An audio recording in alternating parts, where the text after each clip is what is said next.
ரயில் Vikas Nigam limited RVNL current price வந்து 417 ரூபா. Government of India company. Rail infrastructure projects, அதுக்கப்புறம் new lines, railway electrification, major bridges, work ஷாப்லலாம் involve இருக்காங்க. இதோட market capital வந்து 86,000 crores. மேஜராக வந்து பார்த்திங்கன்னா இது வந்து அக்டோபர் 2023 அதுக்கப்புறம் டிசம்பர்லேருந்து பார்த்திங்கன்னா நல்லா பிக்கப் ஆகி 150 ரூபாலேருந்து 450 வரைக்கும் போயிருக்கு.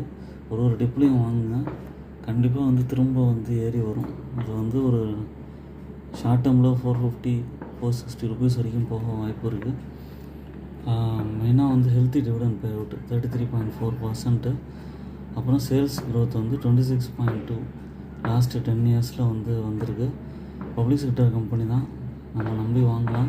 நம்ம போர்ட்ஃபோலியோவில் இருக்க வேண்டிய ஸ்டாக்கு டிப்பில் வந்து வாங்கி லாங் டேர்முக்கு ஹோல்ட் பண்ணணும்.